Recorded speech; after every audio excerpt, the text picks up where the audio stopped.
Charities in Pakistan were always in dire need of money, not because nobody donated, it was a Muslim's duty to give after all, but because there was so much to do. And this organization, committed to eradicating domestic violence, had its plate well and truly full. When a country has a population of over 200 million, is it any surprise that nothing is ever enough? Her boss, Shagufta Rahim, always said, "All we can do is our best and trust the government to do the rest." As if that will ever happen, Ayesha thought, looking at the whitewashed building ahead, some of the paint already peeling. Well, Shagufta kept the place clean, but Ayesha knew that she wouldn't waste any precious money on vanity projects, not when there was so much else to do. Her father had frowned when he first visited the offices of the charity. "Girls in our family do not work, beta," he had murmured, surveying the place with distaste. "What will people say? That Safdar Khan Kakwani is now incapable of looking after his daughter? They will say that our daughter is learning to be financially independent," her mother had quipped, steering her husband away from the offices and towards the courtyard where they could sit beneath the shade of a towering shisham tree. So many trees had been chopped down in Multan in recent years, such specimens had become a rarity. "I can still provide for the family, Begum," Safdar Khan had said, puffing up his chest, an indignant expression on his face. "Never let it be said that a Multani man cannot look after his family." "Nobody is saying that, Safdar Sahib, but we need to let the girl breathe, don't we? God knows this city is claustrophobic enough." "Ah, you're right there." At that, Safdar Khan had visibly deflated, and thus Ayesha had been the first in the family to be given permission to work, much to the dismay of those family members who, over the years, had uttered scathing remarks about an unmarried Multani girl working in an office without a headscarf, no less. Ayesha had ignored them, as had her parents. Multan was changing, and if these people were going to remain stuck in the past, then so be it.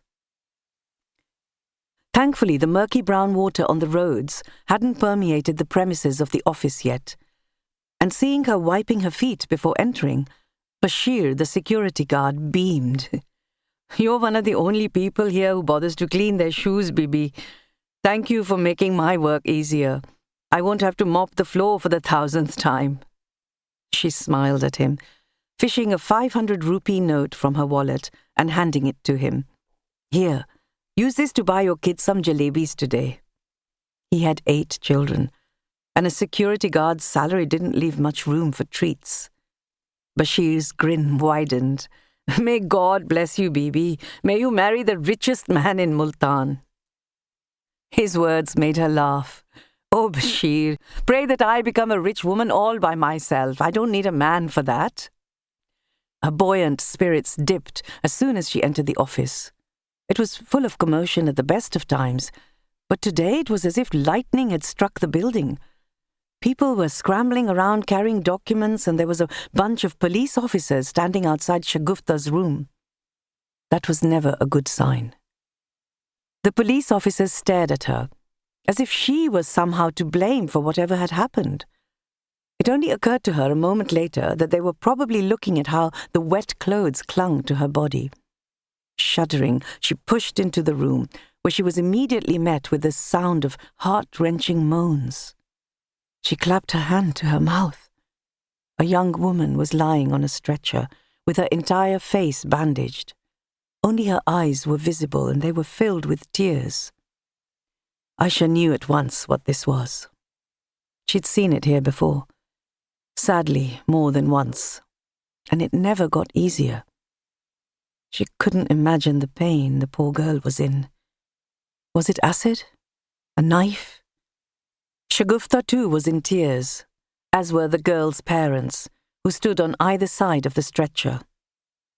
"For the last time, I want an immediate FIR to be registered against her husband," Shagufta cried. "This is my cousin, for God's sake."